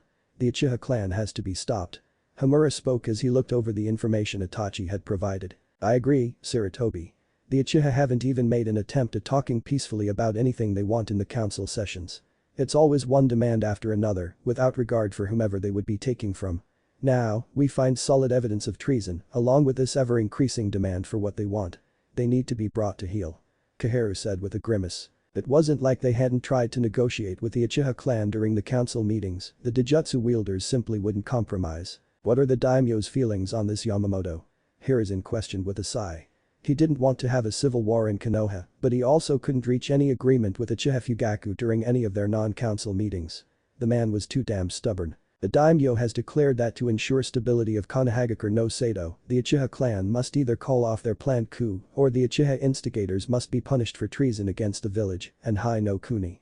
He's even signed an imperial order for termination of all hostile elements within the Uchiha clan if they refuse to comply. Yamamoto replied as he showed them the handwritten order from the daimyo. Very well then, Hiruzen said with a sigh of disappointment. If we can't make the Uchiha clan see reason before they attempt to execute their scheduled coup, I will have no choice but to follow Daimyo-sama's order. How should we go about terminating the hostile Uchiha forces if worse comes to worst, Sarutobi? Himura questioned as he put his elbows on the table and rested his chin atop his interlocked fingers. I will take care of it personally. Yamamoto stated with finality. Daimyo-sama has decreed an imperial order and it is the duty of the Namikaze to fulfill the daimyo's highest orders. If the hostile Uchiha refuse to comply, I will be forced to take their termination into my hands. Yamamoto finished with a stone-like expression on his face. Agreed, however, I will station the majority of the shinobi forces around the perimeter of the Uchiha district during this operation, if it comes to that. Hiruzen said as 3 of the elders stood up from the Hokage's desk and left the office. Hiruzen slowly turned his chair to face the window of his office that overlooked Konoha. Please, Fugaku, don't continue down this path of violence. There won't be anything left of your once proud clan except ashes if you force the daimyo to have Yamamoto move against you. The old leader thought to himself while staring at the faces of the past Hokage. Chapter 4 Uchiha Ashes. Hidden in Konoha, a secret meeting was taking place between the Sandaime Hokage's advisors and former teammates, Uchiha Kaheru and Mitsukato Himura, along with Namika's clan head Yamamoto and Anbu operative Weasel, Uchiha Itachi. So the Uchiha clan will stage their coup d'etat 5 days from now, Itachi. Hiruzen asked for clarification as he read over the documents the Uchiha Anbu had delivered to him. Yes, Hokage-sama, the plan is to wait for the cover of night and assassinate key security forces around the village. Once the clan has control of the gates and the communications of the village, they plan to quickly launch a strike against the Hokage Tower and eliminate all personnel attached to the current leadership. Itachi informed the Hokage. Is every Uchiha in support of this plan, Itachi? Kaheru questioned as she looked over the report. The children are completely unaware of the plan, Uchiha-sama. The children are going to be secured in the temple in the Uchiha compound for the night. My father has ordered Uchiha Izumi to keep them there for the duration of the coup. Itachi explained. Why Uchiha Izumi in particular? She is a skilled Chunin, so it seems more practical to have her on the offensive. Himura questioned Itachi. Izumi and I are close to one another. My father feels that putting her in a safe position will ensure my compliance with the plan. Itachi explained while keeping a blank face. I see, so he is providing safety for one that you care for to coerce you into actively participating in this coup. Fugaku is truly set on going through with this plan then. Himura sighed sadly. He'd hoped that Fugaku might see reason, but the Uchiha clan head was apparently too far gone for a peaceful solution. Then I shall carry out Daimyo-sama's imperial order and eliminate all hostile Uchiha elements on the night they plan their coup. Yamamoto stated with finality as he looked towards Hiruzen. We will comply with Daimyo-sama's orders, of course. I'll have the Anbu and the barrier corps seal off the Uchiha compound just before the Uchiha leave their compound to start the coup. We'll use 2 barriers to keep this mission hidden from the village. First the Setsuden Sarada disconnected world barrier to keep the Uchiha from leaving the compound. Then further back we'll set up the Kakureta hidden land barrier to cast the illusion that nothing is changing in the Uchiha compound. Hiruzen explained the mission that would be carried out to assist Yamamoto in executing the daimyo's orders. Yes, Hokage-sama. Himura, Kaheru and Itachi replied to their leader. Yamamoto nodded to show his compliance with the Hokage's assistance in the completion of the imperial order. Itachi, I have another mission for you. Hiruzen stated, getting Itachi to stand at attention. I am ready to serve, Hokage-sama. Itachi replied. According to the last records there are currently 5 infants, 9 toddlers and 15 children below academy graduation age in the Uchiha clan. I assume Izumi will be in charge of all of them? Hiruzen inquired. Yes sir, that is what my father has stated. Itachi responded. Your younger brother, Sasuke, is going to be there as well? Hiruzen asked. Yes sir, my father and mother are both ensuring that Sasuke will be in the temple and protected during the coup. Itachi stated. Your new mission is to place all of the children in the temple under a genjutsu that puts them to sleep. This will prevent them from leaving the temple and getting caught up in the elimination. You will then stay and guard the temple from any of your clansmen that try to take refuge there. Only you, Uchiha Izumi and the children of the Uchiha clan will be spared. Hiruzen ordered. It shall be done, Hokage-sama. Itachi bowed to his leader. Inwardly he was both saddened at his soon-to-be-lost family and happy that Izumi hadn't been forced to join the coup. As far as she was aware, she was only looking after the children as part of a military exercise the Uchiha shinobi were performing. Then we shall carry out the mission in 5 days. I will personally oversee the mission to completion. Dismissed. Hiruzen ordered, getting bows from Itachi, Kaheru and Himura. As the group dispersed, Yamamoto spoke to Hiruzen. I thank you for your support in this matter, Hokage Dono. The daimyo will receive notification of the mission I entrust. Yamamoto asked. Of course, I will send it shortly with one of my summons to ensure secrecy. Hiruzen promised, getting a nod from Yamamoto as the 2 old men departed from each other to prepare for the mission in 5 days. 5 days later, 1 hour after sunset, Uchiha Fugaku looked over his assembled clan, all of them prepared to do what must be done for the honor of the Uchiha clan. The Uchiha clan's full shinobi force numbered in at 300 individuals, not counting retired ninja who could no longer fight or Izumi who was keeping the children out of the operation. They were about to move out to begin when several of his clan members, all sensor-type shinobi, suddenly stiffened up and looked around the area and even into the night sky with their Sharingan active. Fugaku-sama. A barrier has been erected around the entire compound. One of the sensors spoke up. What? What kind of barrier? Fugaku demanded. From the structure it has to be the Setsuden Sarada. The village must have found out about our operation. Another sensor exclaimed as they stared at the barrier that completely encapsulated the Uchiha compound. How could they have found out? Fugaku muttered to himself. Who isn't here? Whoever isn't here must have betrayed our plan to the Hokage. One member of the Uchiha spoke up from the front of the gathered group. "You needn't worry about that any longer." The voice of an old man stated from behind Fugaku. All the Uchiha instantly turned to the source to see Yamamoto standing only a few dozen feet behind the clan head. "What are you doing here, Namikaze?" Fugaku demanded disrespectfully. "You already know the answer to that, Uchiha Fugaku." Yamamoto replied as he stabbed his wooden walking cane into the ground. "You who have betrayed the Hokage and the daimyo have been ordered eliminated by imperial order." Fugaku and the rest of the Uchiha present flinched at the news. If an imperial order had been created, then the daimyo already knew of their coup. They couldn't claim command over the village if the daimyo didn't support them. Their carefully crafted story of how they'd had to take over the village as one of its founding clans was useless now. "We are only doing what is right for the Uchiha clan. The village is in the wrong for isolating us and deeming us less important than the Senju since Konoha's founding," Fugaku declared angrily as he activated his Sharingan. The rest of the assembled Uchiha all began to take out weapons, enter battle stances and prepare jutsu. "Such foolish talk, you have no right to decide for yourselves what is right and wrong. It is your duty to serve the Hokage and the daimyo," Yamamoto stated strongly as he stared down the Uchiha clan head. "The Uchiha deserve better than that." An Uchiha roared out as he appeared beside Yamamoto in a Shunshin no Jutsu and tried to stab the old man. He was met with a strong punch to the stomach. The blow was so strong the Uchiha instantly coughed up blood as he was sent flying backwards and crashed into a stone wall.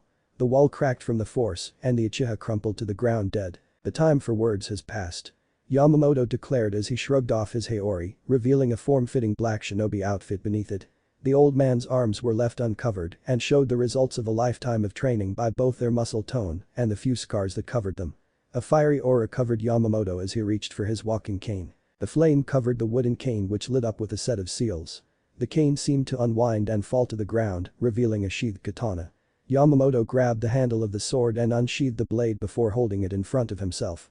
"All things in the universe turned to ashes, Ryujin Jaka." The word seemed to trigger another set of seals to appear on the blade for a brief moment before they faded and the sword began releasing a massive torrent of flames. "Pain. Gakakyu no Jutsu."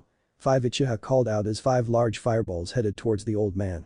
A swing of Yamamoto's sword sent a wave of fire that collided with the incoming fireballs.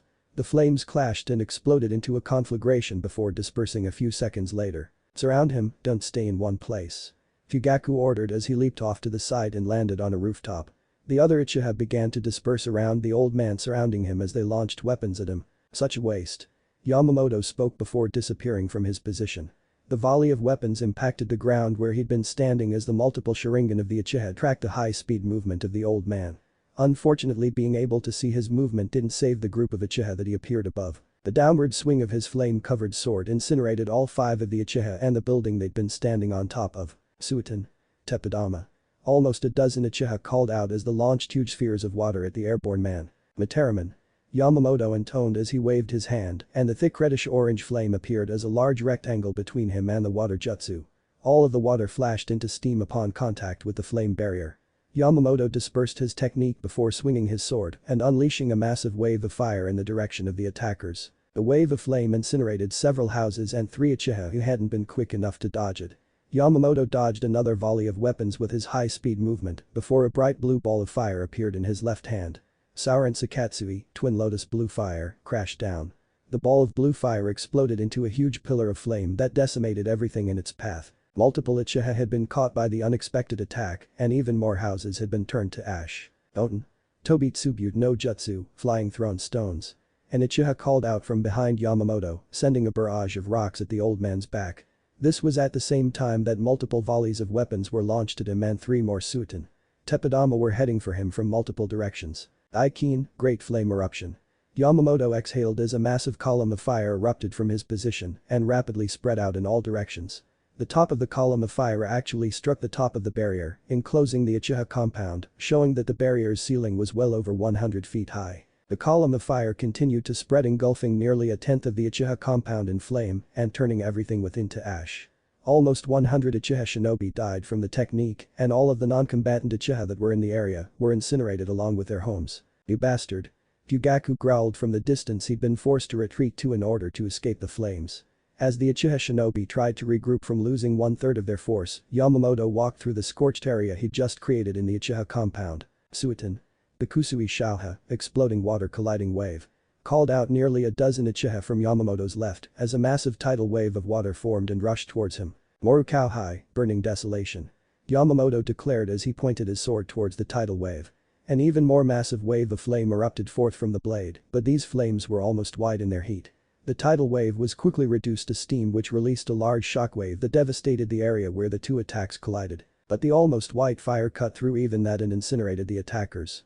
Yamamoto kept the technique going and swung the column of near white fire in a 360-degree circle. The flames incinerated another large portion of the Uchiha compound, another large group of shinobi, and the Uchiha adults that lived there. "Damn it, you old bastard." A lone Uchiha screamed as he rushed forward while forming hand seals. Yamamoto regarded the young man for a moment before disappearing and reappearing behind the man. The man was split in half at the waist before being consumed in flames. Yamamoto gazed around himself at the burning Uchiha compound and the still living shinobi before jumping high into the air. Flames appeared below his feet to keep him airborne and able to look down on the battlefield so that he could aim his next attack. "Senju Counten Taihu, 1,000-hand bright heaven cannon." Yamamoto spoke as 10 massive fireballs of blue-violet color surrounded him. Each fireball was almost 20 feet in diameter and gave off so much heat that Yamamoto could barely be seen amid the heat haze. With a motion of his hand, all 10 of the fireballs rocketed towards the ground in different directions. The impact was devastation incarnate. Each fireball exploded into a massive firestorm that incinerated wood, melted rock and metal, vaporized water, and made any human caught in them disappear almost instantly. The Uchiha compound was now nothing more than a sea of flames. All except a single small area at the very edge of the compound. Yamamoto landed in this small area to meet the last remaining Uchiha shinobi. In total only 7 people were left, including the clan head Fugaku and his wife, Mikoto. "Damn you, why did you have to interfere?" Fugaku growled as he stood before the others, all of them, besides Mikoto, injured in some way. Treason against the daimyo is dealt with by capturing the traitor and putting them to death. Thus their fate is sealed. Your clan is no different in this regard. Yamamoto replied as he stabbed his sword into the ground and stepped away from it. "I will end the last of you here and now. Come and maintain what little honor you have left." He spoke as she shifted into a taijutsu stance. "You can't have much chakra left after doing all of this. That's why you're switching to taijutsu, isn't it?" One of the Uchiha behind Fugaku spoke up as he moved forward and performed hand seals. "I'll kill you for what you've done to the Uchiha. You fool, back away." Fugaku roared as he'd never deactivated his Sharingan and could see that, while Yamamoto had definitely lost a good amount of his chakra, the old man still had more than 2/3 of his total chakra left. Unfortunately, the warning came too late. The Uchiha's face had already been smashed in by Yamamoto's fist, sending blood flying as the body flew backward several feet. "Damn it," screamed one of the remaining Uchiha as he tried to run away, leaping towards the nearest rooftop, only to find Yamamoto already in front of him. "Such cowardice." Yamamoto growled as he slammed a hammer fist down onto the man's head, crushing the skull and sending the body to slam down into the dirt. "Howji!" yelled the largest of the remaining Uchiha as he launched himself at Yamamoto. The Uchiha shinobi's skin darkened from the effects of a body-hardening Doten jutsu as he threw a punch at the old man. "Bakatsu, single bone." Yamamoto stated as he dodged the punch aimed at him and landed one against the Uchiha's chest. The man was launched backwards from the force and everyone present heard his sternum and ribs breaking. The large Uchiha coughed up a mass of blood before he stopped moving, clearly dead. Mikoto tried to control her trembling as she watched Yamamoto kill her fellow Uchiha without much effort. The last 2 shinobi with them, Takeru and Shinta, both launched a Kaiten Kikakyu no Jutsu at the old man only for him to walk through the fire with a bright aura of flames surrounding him. Her Sharingan let her see the moment Yamamoto moved forward in a blink and jabbed Shinta in the solar plexus with 2 fingers. Tsukiyubi, thrust fingers. Yamamoto intoned as Uchiha Shinta was launched backwards and slammed into a stone wall. The sickening crack and the odd angle at which his head now lay informed everyone that his neck had broken. "Tessu, iron palm." The old man spoke again as his palm literally crushed Uchiha Takeru's head, splattering the ground with blood. "Damn you." Fugaku roared as he sped through hand seals before launching his technique. Kaiten. Gokumikyaku, Great Fire Annihilation, Majestic Destroyer Flame. The massive wave of flames Fugaku spewed from his mouth engulfed Yamamoto and spread into the still blazing Uchiha compound behind him for a large distance. For a moment Mikoto thought her husband might have pushed the Namikaze clan head back, only to see the truth a moment later. "Tsukatsu, dual bone." Yamamoto stated as he landed a punch with each hand against Fugaku's torso. The sound of bone snapping was clearly heard before Fugaku was launched backwards and slammed through the stone wall that Shinta lay dead against. Mikoto instantly knew that her husband was dead and that she would be next as she faced the old man who had single-handedly wiped out the Uchiha clan. "What will happen to the children inside the temple behind me?" Mikoto questioned as she drew her shuriken. "They are innocent of your clan's crimes. The daimyo has decreed that their lives are to be spared." Yamamoto replied as he set himself in his stance. I'm glad, but I must fight for my clan's beliefs. I am the matriarch of the Uchiha clan, Uchiha Mikoto, I will not go down without a fight. Mikoto informed before launching her shuriken at Yamamoto. An excellent sentiment. Yamamoto acknowledged as he dodged the shuriken only to notice that they were being manipulated with wire that quickly wrapped around his limbs and anchored into the ground when Mikoto threw kunai into the holes of each shuriken. A quick set of hand seals followed as Mikoto finished her combination. Rain. Jibashi, electromagnetic murder. Mikoto called out as a powerful stream of electricity was sent down the wires towards Yamamoto. Impressive. Yamamoto declared before erupting into a white blaze. The wires instantly vaporized and the electricity dispersed when it touched the white fire. I can tell you've trained long and hard with your technique. If you hadn't have taken this course I would have liked to see more of your skill. But alas, your fate was decided the moment you betrayed the daimyo. Be at ease, your sons will live on and your clan will rise from these ashes. Thank you, Yamamoto Namikaze, clan head of the Namikaze. I will bear no grudge against you. Clad in divine flame, I'm honored to witness the pinnacle of fire chakra. Mikoto smiled as she stood before the white fire. You will feel no pain, Uchiha Mikoto, the Kami no Hai will ensure that. Yamamoto spoke before he stood before her and placed his hand on her head. In less than a second the Uchiha matriarch was pure white ash blowing away in the slight breeze. Thank you for that. Itachi spoke up from the steps of the temple. Yamamoto turned to the Anbu before he spoke. It was the least I could do for someone so willing to accept their fate and retain their honor even in death. Yamamoto replied as he walked over to his sword and picked it up. I will look forward to having a reasonable Uchiha clan head at the council meetings from now on. I wish you and the new matriarch well, Uchiha Itachi. But that Yamamoto raised his sword and all of the fire within the Uchiha clan compound quickly flew towards the blade and disappeared. Smoldering ground and the remains of buildings were all that was left behind as the old man walked towards the exit that he knew the Sandaime was waiting at. This night would come to be known as the Uchiha Cleansing and a much different Uchiha clan would rise up from this night, a much better clan in the opinion of most people. End chapter. Chapter 5 Mysterious Dreams. It had been turbulent in Konoha for quite a while after the Uchiha Cleansing that was done on the Fire Daimyo's orders. But eventually the village had calmed and accepted the reality of what had occurred.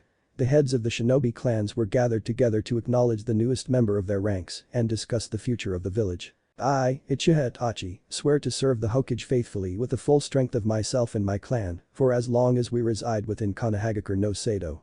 Itachi pledged the much reduced Uchiha clan to the village as he bowed before the Hokage.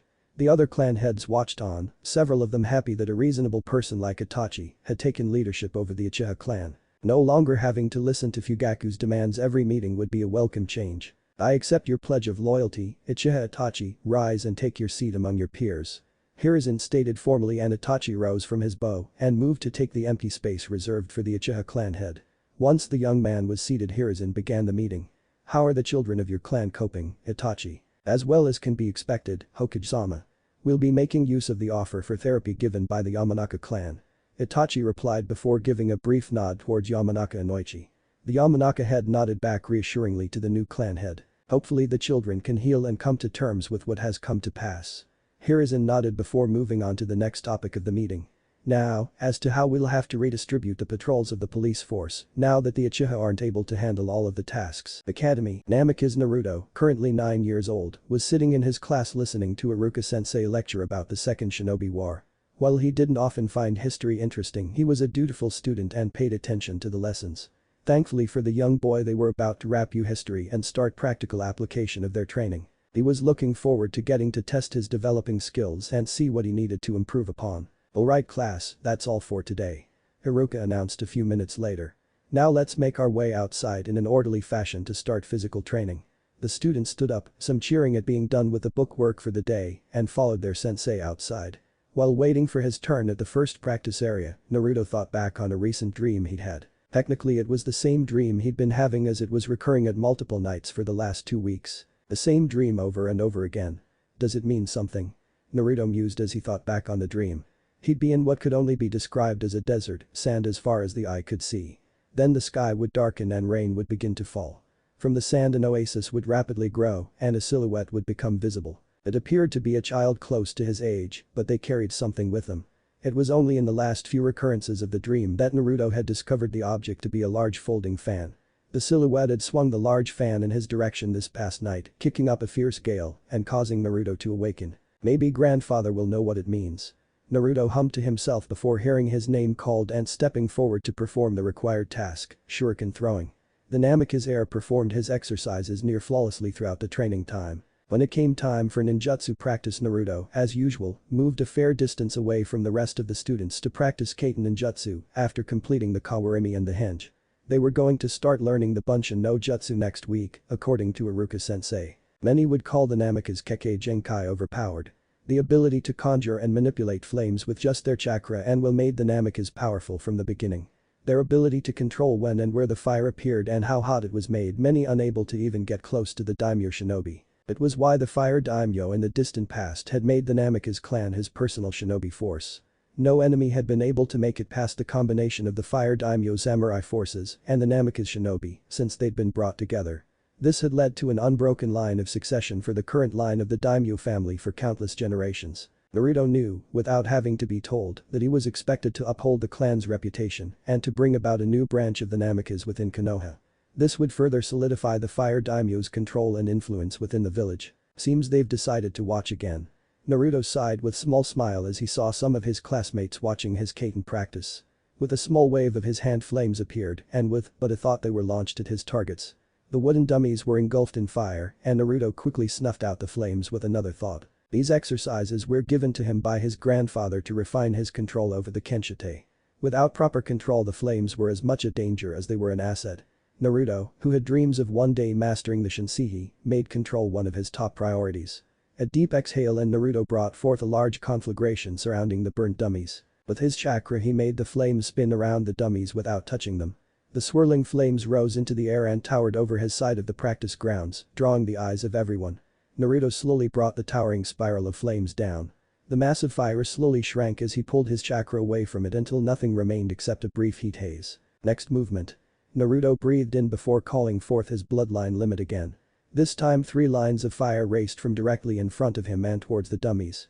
The dummies once again burst into flames once the lines of flame touched them. Naruto raised his hands up, pulling the flames off the dummies before forcing them into small spheres of fire surrounding the dummies in a circle. These were the newest techniques that Naruto was learning from his grandfather, known as SHMBM, fire control movement. They were the control techniques that allowed a Kenshite user to not only attack an opponent but to trap them or even defend a location without risk of burning anything. This level of control was absolutely necessary before learning the higher techniques of the Namikaze clan. Naruto brought all of the spheres back towards himself before combining them into one large ball. With the proper application of chakra, the ball became a perfectly square wall of fire hovering in the air. With a few motions of his hands, the wall of fire turned into a multitude of shuriken-shaped flames. The flames shuriken were then launched one after another at the dummies, each one sliced through the targets piece by piece. After the last shuriken had sliced through the dummies, it was quickly dispersed and Naruto exhaled deeply again. That was amazing. Sakura exclaimed as the rest of the class started applauding the show of skill. Naruto smiled and gave a polite bow to his classmates and both Iruka and Mizuki. The excitement of the students made it hard for Iruka and Mizuki to get the class settled again for more exercises, but the two Chunin managed after some time. Sonegakure no Sato, a young blonde girl, groaned as she went through her warfan katas. What's wrong, Temari, didn't sleep well again? A young brown-haired boy asks as he was slowly making a wooden doll move with chakra strings. Shut up, Kankuro, Temari yawned as she finished the kata she was going through. Was it the dream again? Kankuro questioned his older sister, making the blonde girl sigh and turn to her younger brother. Yeah, I just keep having the same dream. It's like my brain never tires of showing me the same thing over and over again. Temari grumbled as she grabbed her water bottle and drank. Maybe it's trying to tell you something. Kankuro proposed as he got the wooden doll to stand up and start walking. It can't be anything good. Temari shook her head. I dream of fire of all things. Just what we don't need any more of in the desert, heat. Why can't I dream of water or rain or something we do need? Did you get anything else from the dream? Kankuro asked, turning to face his sister. You said the dream got longer each time. Temari's cheeks went slightly pink at what she'd been able to discern last time from her dream. Sort of, Temari mumbled before shaking her head. Seeing Kankuro look at her expectantly, the blonde huffed before deciding to just tell her brother. In the flames, there was a silhouette, a boy, I'm pretty sure. So you're dreaming of boys and fire? Kankuro chuckled, making Temari glare at her little brother. Shut up. Temari growled as she raised her closed fan like a bludgeoning weapon. Alright. Geez, you don't have to be so violent. Kankuro waved his hands in front of himself. Temari lowered her fan back to the ground. How are you going to attract your fiery boyfriend with a temper like that?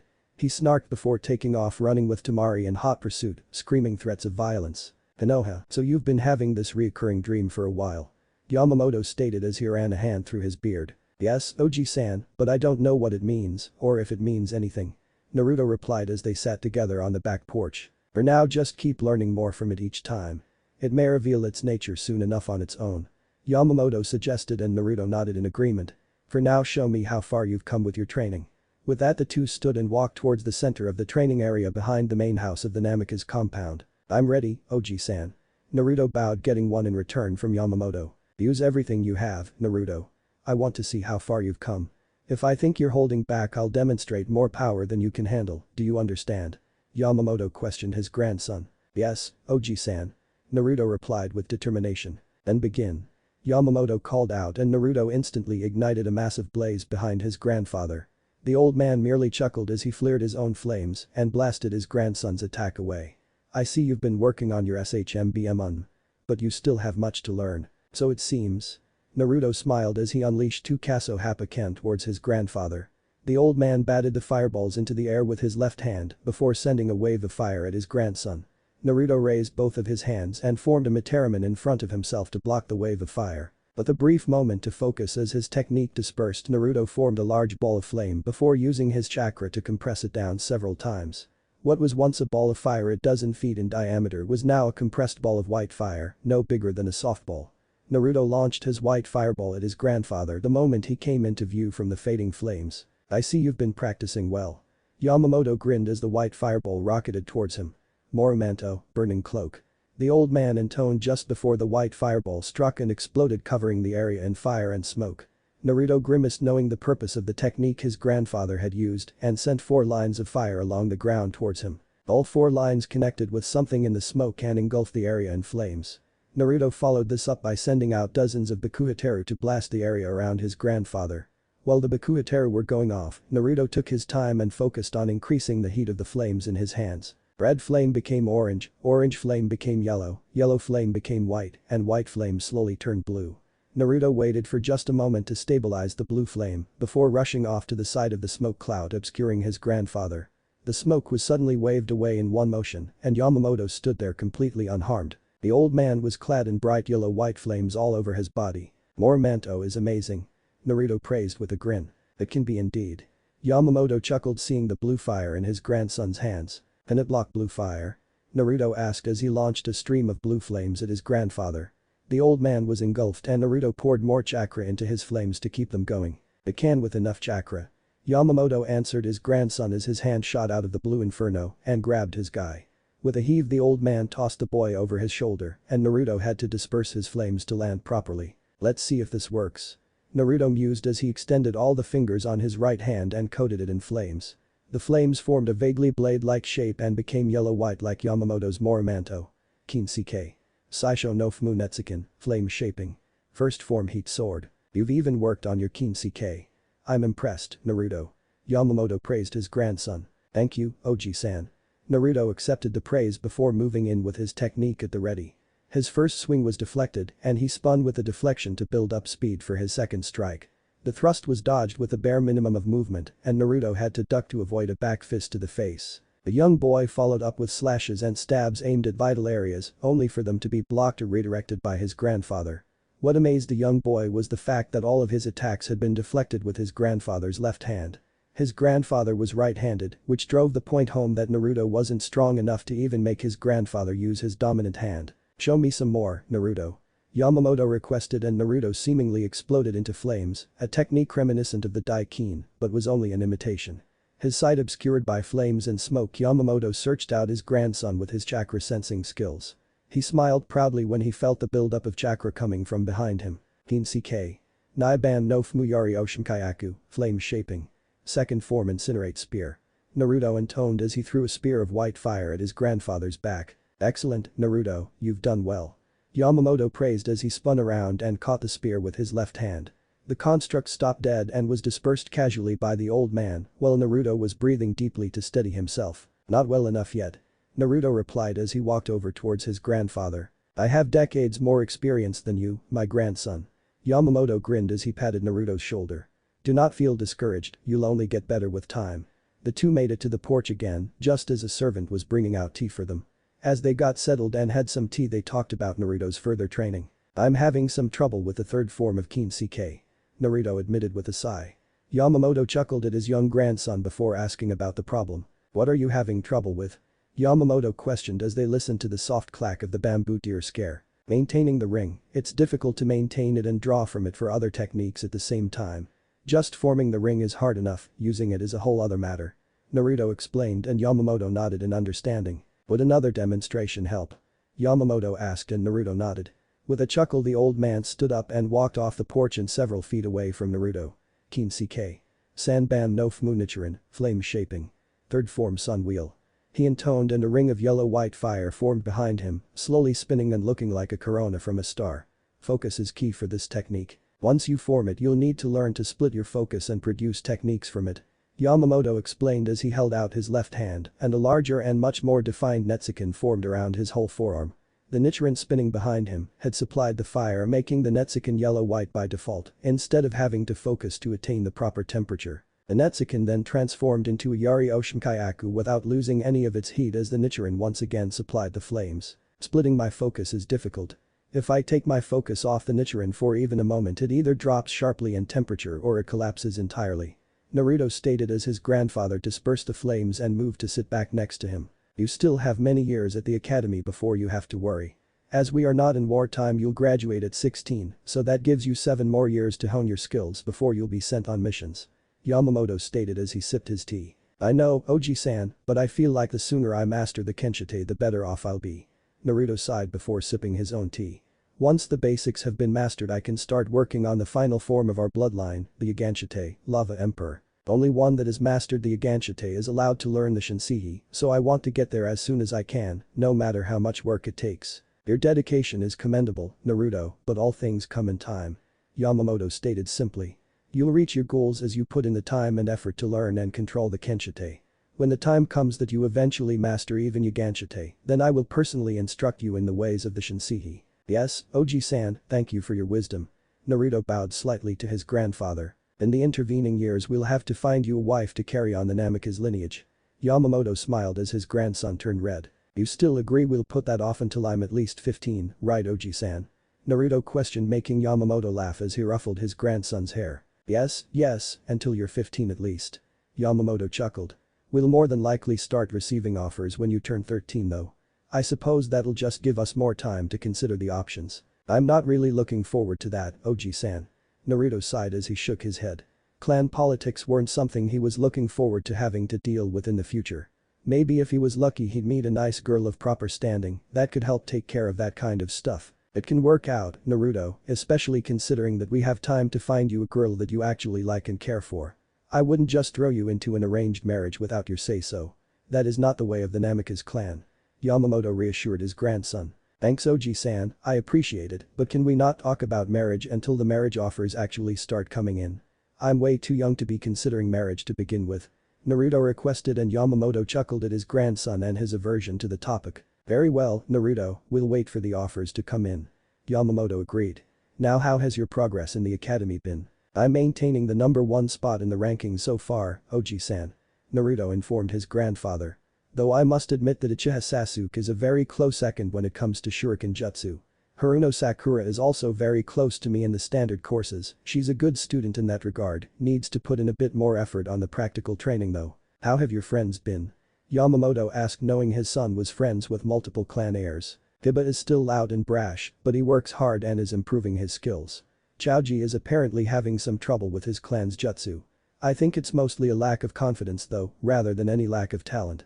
Shikamaru is well Shikamaru, still less motivated, but sharp of mind like most of his clan. If he had a bit more motivation I don't doubt that he'd be gunning for my position right now. Naruto talked about his friends, and Yamamoto nodded always happy to hear about his grandson's life. What of young Yamanaka Ino and Hyuga Hinata? Yamamoto inquired of the only 2 clan heiresses in his grandson's year. Ino is confident and always ranks at the top of the Kunoichi students.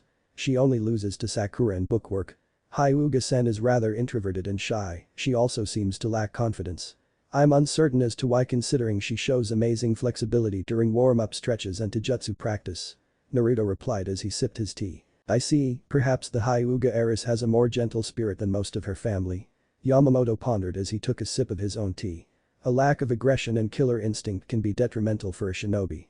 But there are lines of shinobi work that require grace, subtlety, and demureness. Perhaps she will look towards those types of missions, then again she may focus solely on becoming the next head of the Hyuga clan. She'd be limited on missions in that position, but it is her current future. Will I become the next head of the Namikaze? Naruto asked since his grandfather was the current head. If you do you'd have to move to the capital. Yamamoto stated before shrugging. If you'd rather not then one of your cousins, either Hao or Rin, will be the next head. Though neither seem all that inclined to take it from the other, it seems it might come down to which of them decides to take the responsibility first. It's been a while since I saw either of them. How are Shunsui Ajisan and Juishiro Ajisan doing with them? Naruto inquired about his uncles and their sons.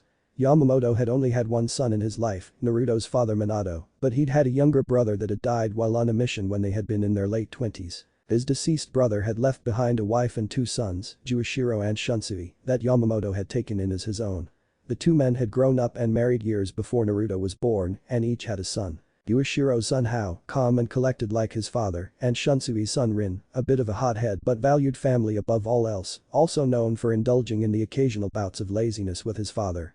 Both were in their teens now with Hao being slightly old. Both are currently in training to learn the Shinsei. Hao has started with Kin no Hai, while Rin is determined to control Satsuin first. Yamamoto informed his grandson of the current goings-on of the main Namikaze family. Is Hai Hatoko helping him with Satsuin? He's one of the best with that particular fire isn't he?